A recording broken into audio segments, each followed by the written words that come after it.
오늘 주제는 거듭난 우리는 평안입니다. 같이 한번 고백해 보겠습니다. 나는 평안입니다. 나는 빛입니다. 똑같습니다. 나는 평안입니다. 나는 평안입니다. 우리 하나님의 속성 중에 하나가, 하나님께서 가지고 계신 그런 속성 중에 하나가 어떻게 보면 평안, 평강입니다. 평강과 평안의 차이점, 이렇게 국어사전으로는 평강은 평안한 상태를 얘기하더라고요. 평안한 상태. 평안, 평강.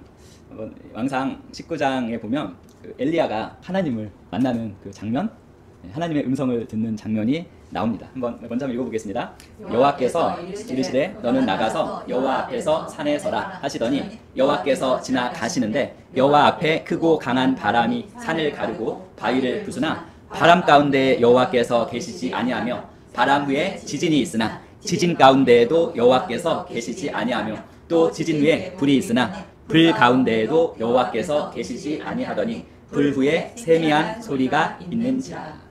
하나님의 음성 아니면 하나님의 그 속성, 그 성 자체를 이렇게 세미한 소리, 부드러운 소리, 온화한 소리, 어떻게 보면 이렇게 평안으로 이렇게 묘사하고 있는 장면입니다. 엘리야가 이 앞에서 무슨 일이 있었는지 아시죠? 엘리야가 그 갈멜산에서 바알과 아세라 선지자와 대결을 했고 결국 엘리야가 승리했습니다. 승리하고 나서 그 바알 선지자를 그 기손 시내에서 전부 죽이게 됩니다. 다 죽이고 나서 이제 이세벨이죠. 아합 왕의 아내 그 이세벨이 전가를 보냅니다. 너가 죽인 내 선지자와 똑같이 너를 만들겠다는 그 전가를 보내자 정말 모든 그 하나님의 능력을 발휘했던 엘리야가 급 우울 모드가 되죠. 급 우울 모드가 돼서 이세벨이 나를 죽이려는데 차라리 저를 그냥 이 광야에서 죽게 내버려 죽기를 원하는 그러한 이제 기도를 드립니다. 근데 그러한 기도 가운데 기도를 하고 푸념하고 있는 그 엘리야를 천사가 이제 깨워서 이제 하나님 호렙산으로 이제 가게 만드는데요. 그래서 40주야 40낮 40밤을 걸어서 호렙산에 딱 도착해서 하나님을 만나는 장면입니다.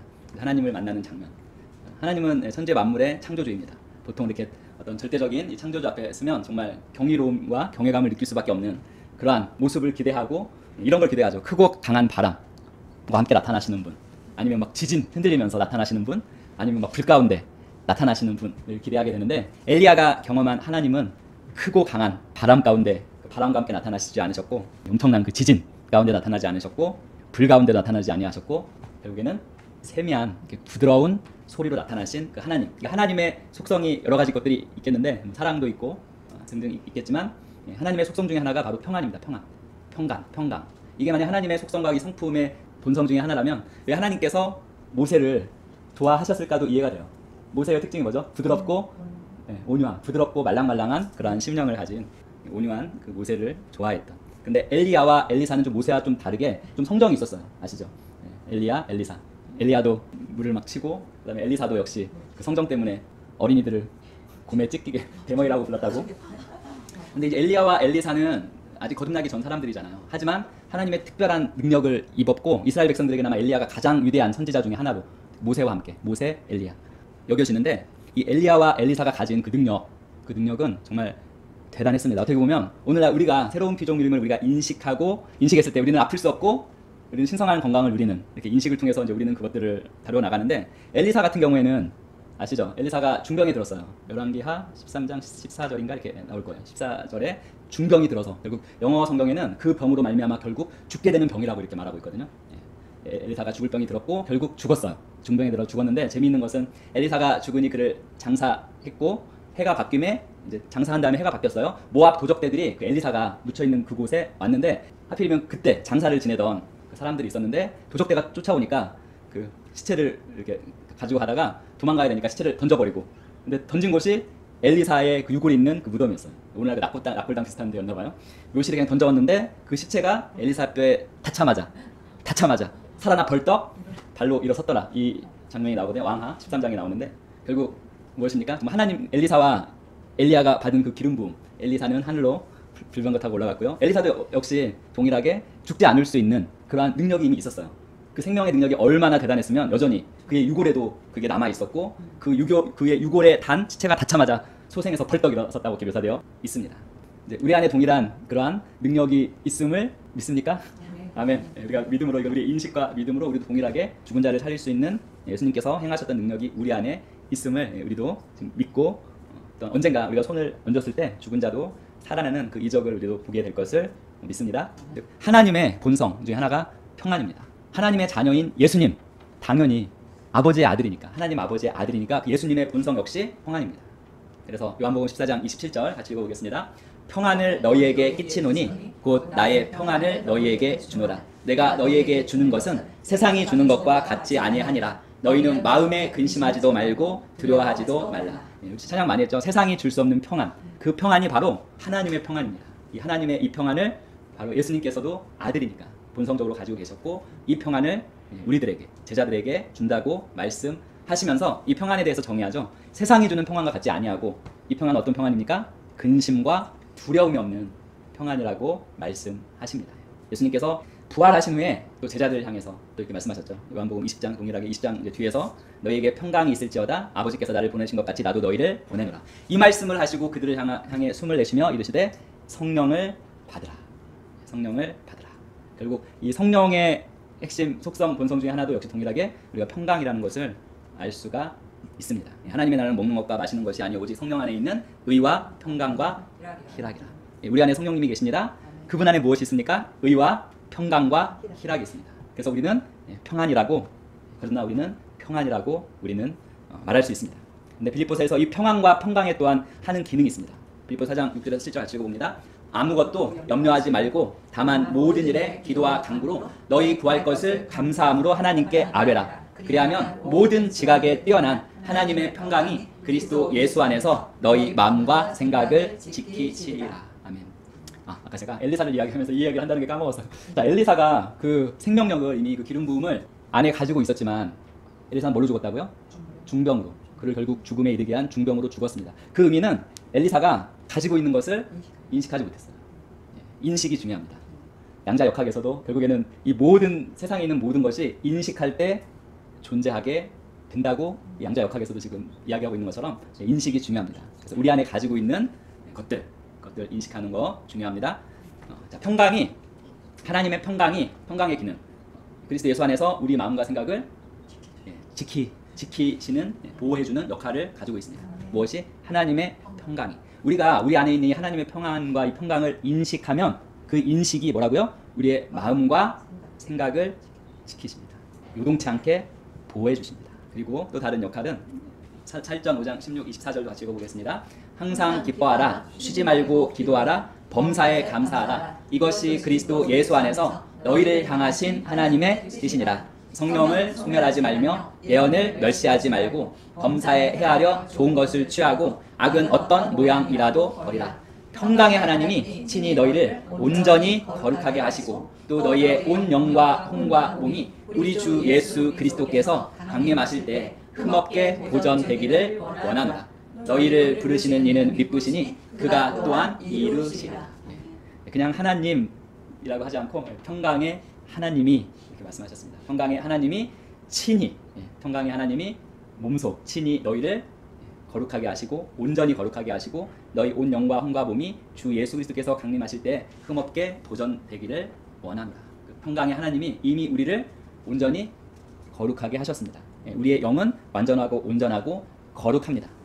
플러스 영과 혼과 몸이 완전한 이 영처럼 혼과 몸이 우리 주 예수 그리스도께서 강림하실 때 흠없게 보전되기를 원합니다. 평강의 하나님이, 우리가 평강의 하나님을 인식할 때, 이 하나님의 평강을 인식할 때, 우리 안에 있는 이 평안을 인식할 때, 우리가 평안과 평강임을 우리가 인식할 때 우리의 영뿐만 아니라 혼과 몸을 흠없이 보전되게 할 수 있는 것입니다. 너희를 부르시는 이는 미쁘시니, 미쁘시는 이는 신실하시다는 말입니다. 페이스풀. 너희를 부르시는 이는 신실하시니, 신실하시기 때문에 결국 이루시는 것입니다. 이것을 이루어 가실 것입니다. 근데 우리가 이거는 평안과 평강을, 우리 안에 있는 하나님의 성품, 속성 중에 하나인 평안과 평강을 계속 인식해 나갈 때 하나님께서 이 일들을 신실하게 이루실 것입니다.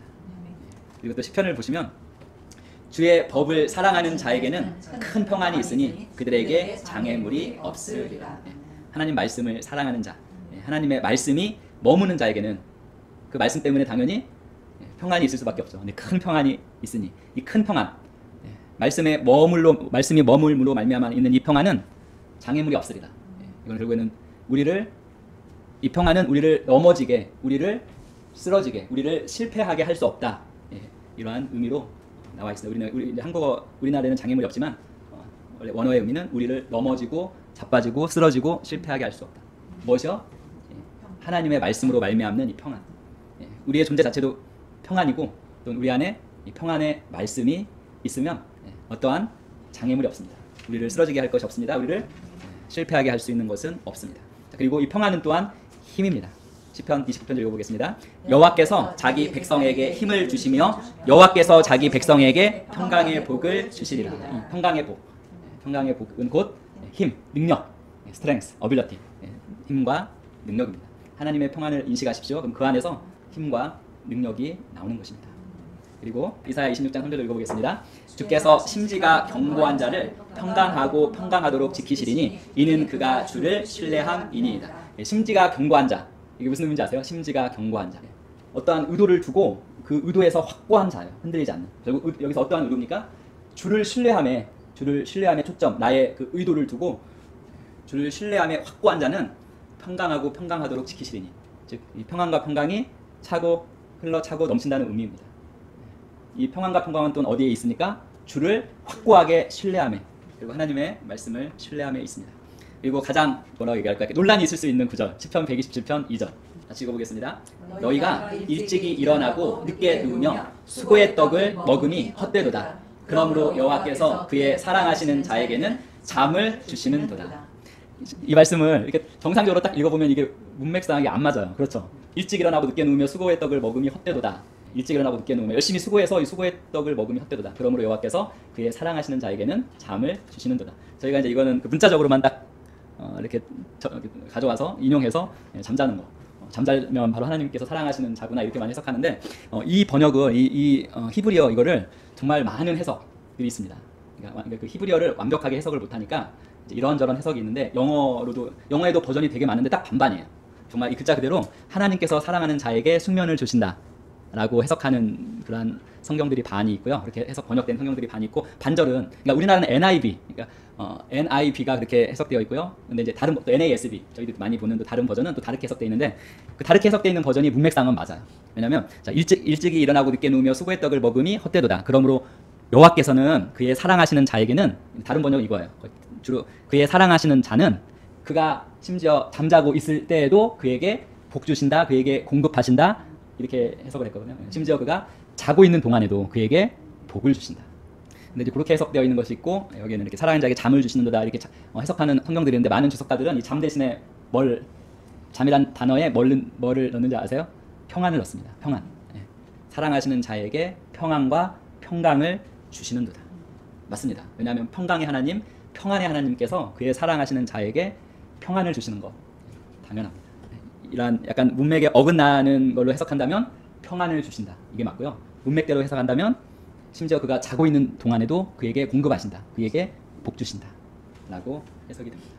결론은 오늘 이겁니다. 우리는 평안입니다. 우리가 오늘 말씀하신 우리가 비친 것과 똑같이 우리는 평안입니다. 그런데 우리가 평안하려면 우리의 인식이, 우리가 평안이라는 것을 우리가 인식해야 합니다. 그래서 모든 것은 그런 것 같아요. 치유와 어떤 부유함과 빛, 사랑, 온유, 믿음, 평안, 평강. 우리가 그것을 인식할 때, 우리가 그걸 진심으로 그걸 인식할 때 우리는 그러한 존재가 되는 것입니다. 여기까지 하고 이제 같이 함께 고백하는 시간 하고 마치도록 하겠습니다. 같이 고백합니다. 주님, 저는 주님의 말씀을 사랑합니다. 주의 말씀을 사랑하는 자에게는 장애물이 없고 큰 평안이 있다고 하셨습니다. 큰 평안은 성령으로 말미암아 우리에게 부은 바 되었고, 그 평안은 세상이 주는 것 같지 않으므로 나는 근심하거나 두려워할 필요가 없습니다. 나는 아무것도 염려하지 않고 모든 일에 기도와 간구로 나의 구할 것을 감사함으로 아버지께 아뢰니다. 그렇게 할 때 내가 이해할 수 없는 하나님의 평강이 그리스도 예수 안에서 나의 마음과 생각을 지키심에 감사합니다. 주님을 찬양합니다. 주님의 나라는 먹고 마시는 것이 아니라 오직 성령 안에서 의와 평강과 희락이라고 하셨습니다. 아버지, 주님의 성령으로 계속 충만하게 채워 주시옵소서. 나는 모든 사람들과의 관계에서 성령의 열매 중 하나인 평강의 열매를 더 풍성히 맺습니다. 주님이 내 안에 주신 이 평안은 세상이 준 것이 아니므로 세상이 빼앗아 갈 수 없습니다. 세상의 환경이나 상황이 내 평안을 빼앗아 갈 수 없습니다. 뿌리가 견고한 나를 주님께서 평강에서 평강으로 인도하심으로 내 안에 누리는 평안은 점점 증가됩니다. 평안은 언제나 내 안에 있습니다. 우리의 본성이 평안이기 때문에 결코 이 평안을 우리는 빼앗길 수는 없습니다. 우리가 이것을 인식하고 그 평안 안에 거하는 것을 우리가 선택하는 것입니다. 평안은 언제나 우리 안에, 내 안에 있습니다. 아멘.